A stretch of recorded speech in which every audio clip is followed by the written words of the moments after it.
भगवान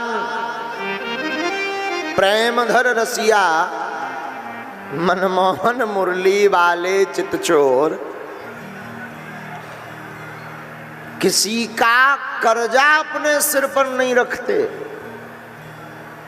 विदुर जी की आंखों से झरझर आंसू बहे गए। भैया और क्या कहा भगवान ने हमारे लिए।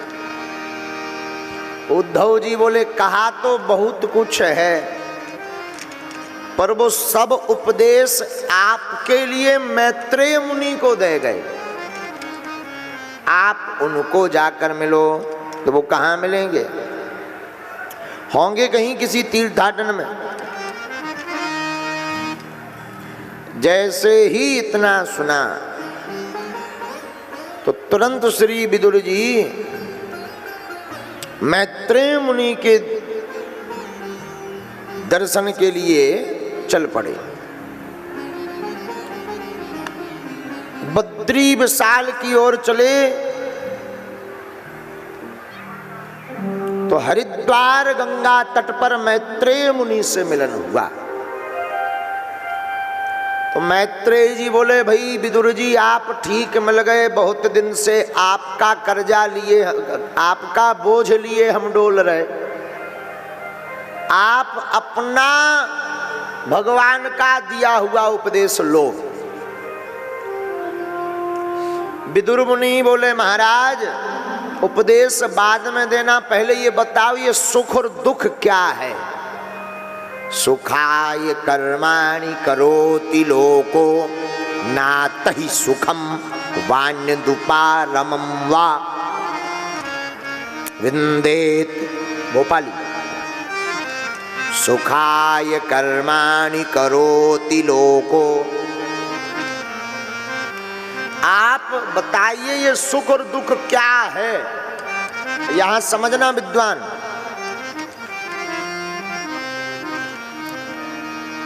कामना के कांटा को दुख कहते हैं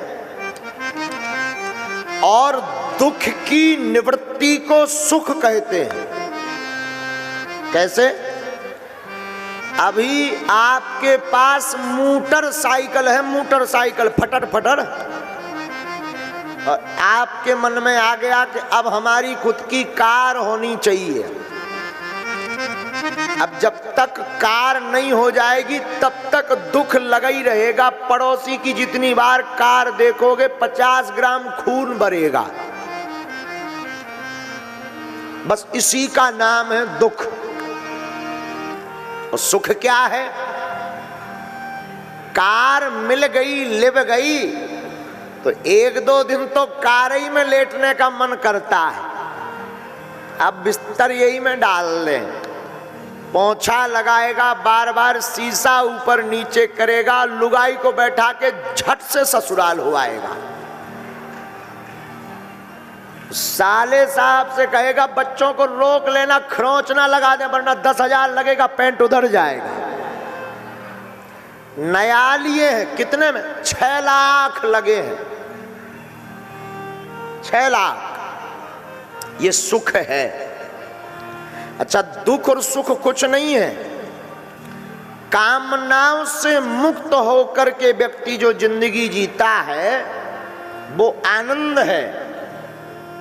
कामना का कांटा लगाकर जो जिंदगी जीता है वो दुख है।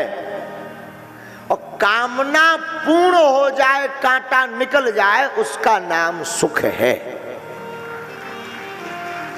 ऐसे और समझो, दूसरे लेवल से समझो। किराए के मकान में रहते हो, अब जब तक खुद का मकान नहीं हो जाएगा तब तक तुम्हें दुख लगा ही रहेगा। मकान होना चाहिए, मकान होना चाहिए, मकान होना चाहिए। और धोखे से कोई व्यवस्था करके तुम मकान फ्लैट खरीद लिए तो गृह प्रवेश में ही जो दुख का कांटा था वो निकल जाएगा।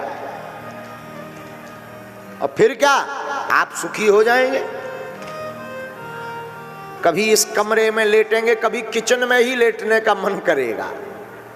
कभी चटकनी देखेंगे बढ़िया वाली मॉड्यूलर लगी कि नहीं, कभी पंखा देखेंगे ठीक है कि फिर छत पर चढ़ेंगे। किस किस का मकान दिखता है? हमारे मकान से किसका ऊंचा है? अब मकान लिप गया तो जो कांटा था वो निकल गया, सुखी हो गए, लेकिन तब तक गर्मी आ गई। अब एसी होना चाहिए। एक नया दुख शुरू हो गया, एसी चाहिए। एसी, गर्मी बहुत है, पसीना निकल आता है। अब एसी वेसी डीसी लग ही गई, और एसी लगी तो 18 नंबर पे पॉइंट पे एसी करके 2-3 दिन तो आदमी निकलते ही नहीं है नई नई एसी में। वो 16 नंबर और 18 पे फिक्स करके ओढ़ के सो जाएगा, भले ही जुकाम हो जाए। हाँ, लेकिन 2-3 दिन वो निकलता नहीं है। अब एसी तो लिप गई, पर मार्केट यार भाई टेम्पू से जाते हैं, ऑटो से। खुद का बड़ा वाहन होता तो क्या कहना। ये कामना के कांटे लगते जाते हैं, दुख कुछ नहीं है। संतोषम परमम सुखम नैराश्यम परमम दुखम। जो व्यक्ति संतुष्ट रहता है वो सदैव सुखी रहता है।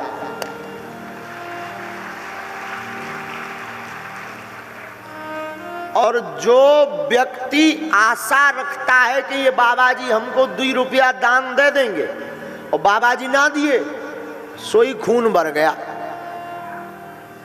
नैराश्यम परमम दुखम। इसलिए हम पुनः निवेदन करेंगे, आशा एक राम जी से, दूजी आशा छोड़ दे। नाता एक राम जी से, दूजा नाता तोड़ दे। आशा एक राम जी से, दूजी आशा छोड़ दे। भैया, नाता एक राम जी से, दूजा नाता तोड़ दे। विधि का विधान जान, विधि का विधान जान, विधि का विधान जान, विधि का विधान जान। हान लाभ सही है, जाहि विधि राखे राम, ताहि विधि रहिए।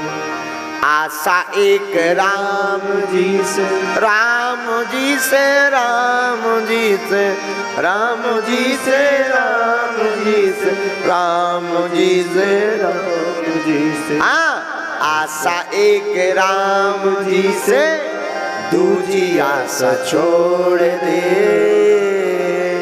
नाता एक राम जी से, दूजा नाता तोड़। ऐसा व्यक्ति सदैव सुखी रहता है। तो सुखी किस किस को होना है, जरा हाथ उठाओ। पक्का? ओ भाई, पेन कागज ना लाए हो तो चलेगा।